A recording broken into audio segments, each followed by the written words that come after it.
আসসালামু আলাইকুম চাচা। ওয়ালাইকুম আসসালাম। কেমন আছেন চাচা? আল্লাহ পাকের ইচ্ছায় তোমাকে দোয়ায় ভালো আছি বাবা। ও আচ্ছা, তা গেছিলেন কোথায় চাচা? বাজার করতে গেছিলাম কটা বাবা। ও আচ্ছা, তাই আলিম কি বাড়ি আছে? আলিম তো বাড়ি আছে বাবা। তুমি বিদেশ ছিলে না বাবা? হ্যাঁ চাচা, আমি বিদেশ ছিলাম। বাড়ি কবে আইছো তো বাবা? গতকালকে আসছি চাচা। গতকালকে তো তাহলে কয় বছর ছিলে বাবা? 5 বছর। 5 বছর? হ্যাঁ চাচা। বাবা 5 বছরে কয়টা টাকা ইনকাম করতে পারো তুমি? তা চাচা আমি প্রায় 50 লাখ টাকা মতন ইনকাম করেছি। 50 লাখ? হ্যাঁ চাচা। 50 লাখ। আমার সাবানটারে করতে বিদেশ যাচ্ছি বাবা। ও যাতে চাচ্ছ না। চাচা ও দেশে আছে আলিম, ভালোই আছে। ও যদি মনিরামপুর বাজারে ব্যবসা করতে চায় তোর ব্যবসার কাজে লাগাই দেন, ঠিক আছে? যে যা পারে তার তাই করতে দিতে হয়, বিদেশ দিয়ে পাঠাইন না। বিদেশ খুব কষ্টের জায়গা। ওই ওর মনে হিংসা লাগতেছে। আমার সাবাটা বিদেশ গেলে তোমার কি সমস্যা হবে? আরে চাচা রাগ করতেছেন কেন, ভুল বুঝতেছেন কেন? বিদেশ তো আমি করে আইছি, বিদেশ প্রচুর কষ্টের জায়গা ওই জায়গায়। ওরে বাবা কষ্ট তো তা তো বিদেশে থেকেই করো, তুমি একটু বুঝে নিয়ে যাও।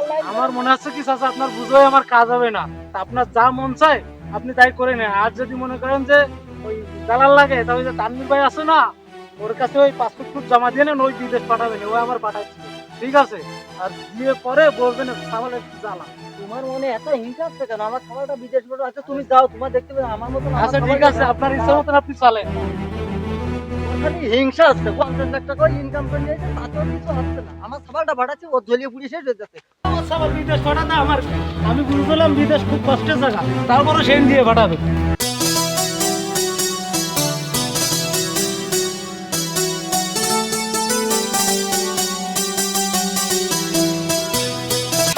ভাই কেমন আছেন? এই তো আলহামদুলিল্লাহ। আপনি কেমন আছেন ভাই? ভালো আছি ভাই। অনেকদিন পর, হ্যাঁ গতকালকে তো বাসায় আসলাম। আচ্ছা, না চলেন এক জায়গায় বসে সব কথা শুনতেছি। আচ্ছা তাই চলেন, বসে বসে কথা বলবি। এই জায়গাটায় বসলে ভাই। এবার বলেন কেমন কাটালেন বিদেশ?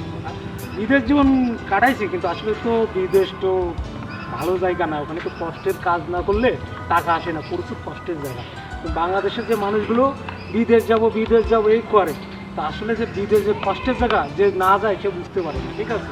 তো ওই যে দাউদ মোল্লা সাওয়াল ওরে নাকি বিদেশ দিয়ে পাঠাবে, ঠিক আছে? ওর বাপের একটা উচিত শিক্ষা দিয়ে দেবেন, ঠিক আছে? টাকা কিন্তু দেশেও আছে, সঠিক জায়গায় সঠিকভাবে কাজে লাগাতে হবে। আপনি চাচ্ছেন তাদের একটা শিক্ষা দিতে? হ্যাঁ, তাদের শিক্ষা দিতে। ঠিক আছে ভাই, কোনো ব্যাপার না। আপনি আমার আগে থেকে জানাই রাখেন, হ্যাঁ, আমি আপনার ইচ্ছা এই মতো জন্যই তো দেখা হয়েছে, ভালো হয়েছে, আমি জানাই রাখলাম, ঠিক আছে? অতি শীঘ্রই মনে হয় ওর বাপ যেভাবে খেপিছে, ওর বাপের তো আবার জানেন তো অতিরিক্ত লোভ মেলা, ঠিক আছে? কিন্তু ওর ছেলেটা ভালো। নাস্তা টাস্তা কিছু করেছেন? হ্যাঁ, নাস্তা করা হয়েছে। এখন আসলে আমি একটু আত্মীয় বাড়ি যাবো, আচ্ছা আচ্ছা, বিদেশ থেকে বাসায় আসলাম। ঠিক আছে ভাই। ওদের বাসায় যাবো, ঠিক?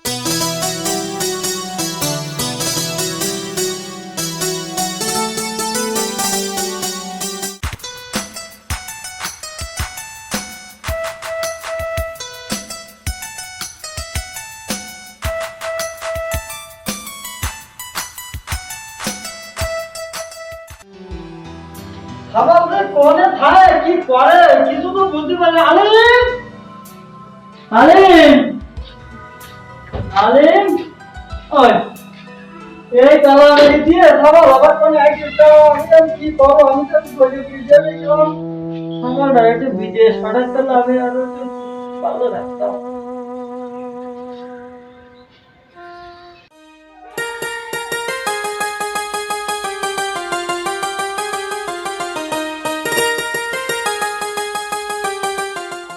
কখন আসলে?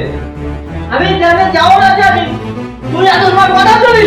ওই মোদি দিনের সাথে একটু গল্প করছিলাম তার দোকানে। আমি এই বাড়ি এসে করতে না বলা যাচ্ছে, তুই কেন বুঝতে পারছি না? বাজার কাজ করতে যাইতে বলো, বাপু বলে গেছে আমি বলবো আগে। মা মরে গেলে তো আল্লাহ দিন আল্লাহ লিখে তো আটকেন যাবে না। ওটা তো তুই করে কি করে? আমি সকালে যাই গল্প ভেঙে দিয়ে বসে ওটা বিশেষ খাবার চালো, বিশেষ খাবার চালি করে, বিশেষ খাবার চালি তা বসে এই গল্প একটু নিরামত করতে পারতাম, শান্তিতে থাকতে পারতাম। তো তোর তো আমার কোনো কিছু বলে না। আচ্ছা আব্বা, আমি তোমার আগেও বলেছি এখনো বলতেছি, আমি বিদেশ যাবো না। আরেকটা কথা আমি বলে নি, তোমার এই বিদেশ যা গুচ্ছা তোমার মাথায় কিরা ঢুকেছে করতে পারো, হ্যাঁ? তোর মানে রবি কি সব মেয়েজি, ও কালকে বিদেশেতে বাড়িয়েছে, আমি বাজার করে আসার সময় আমার সাথে দেখা হয়েছে, ও 5 বছরে 50 লাখ টাকা ইনকাম করে নিয়ে এসেছে। এই জন্যই আমি তোরা বিদেশ পাঠাবো, তোরা বাংলাদেশে রাখবো না। ওই উত্তরপাড়া জমি বেঁচে তোরা আমি বিদেশ পাঠাই দেবো। তো ওই জমি মমি কোনো কিছু দেখা যাবে না, ওই জমির জায়গায় জমি থাক, জমি বেশি আমি বিদেশ যাবো না, এক কথা কই দিচ্ছি আমি।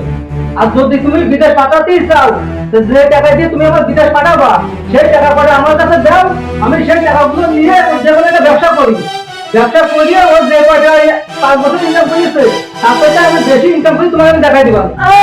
এই 28 বছর ধরে তুমি আমার টাকা খাচ্ছ, তুমি কি দেওয়ার টাকা উপায় গেছে, কত শত জানি না আমি, তুমি বিদেশ যাবা, আমি সেই অবস্থায় করতেছি। তুমি জমি ব্যস্ত গিয়ে আমি বিদেশ যাবো না, তারপর দেখো না তুমি আমার বিদেশ কি করে পাঠাই দাও। ও তাহলে তোর মতো তুই থাকবি? হ্যাঁ আমার মতো আমি থাকবো, তুমি আচ্ছা ঠিক আছে, তোর মতো তুই থাক, আর আমার দেখবো না আমি দিয়ে বড়তে পারি কিনা সেটা তুমি দেখে নেবে। আজকে আমার বাপটা যা পাগলামি করতেছে, যদি আমার মাটা বাইসে থাকতো তাহলে আমার বিদেশ যাওয়ার কোনোদিন বিদেশ যাওয়ার কথা হইতো না। আজ আমার মাটা মরে গেছে, এখন আমার বাপটা পাগলামি করতেছে, এত লোভী মানুষ আমার দুনিয়ায় আমার জীবনে আমি কোনোদিন দেখিনি। মানুষের টাকা যদি লোভ থাকে তাই এর কোন ধরনের লোক? আমার বাপ যে মেয়েটি দোস্ত কথা বলতেছে, আমাদের দোস্তটা বিদেশ থাকছি যে কত কষ্ট করিয়েছে তাকে আমার বাপ একটু জানে, সে কত কষ্ট করেছে টাকাগুলো ইনকাম করেছে তা তো আমি জানি, তার সাথে আমার কথা হয়। সে কষ্ট আমার বাপ বিন্দু পরিমাণ জানে না, আর আমাদের সেই কষ্ট করে পাঠাই দেওয়ার জন্য চেষ্টা করতেছে।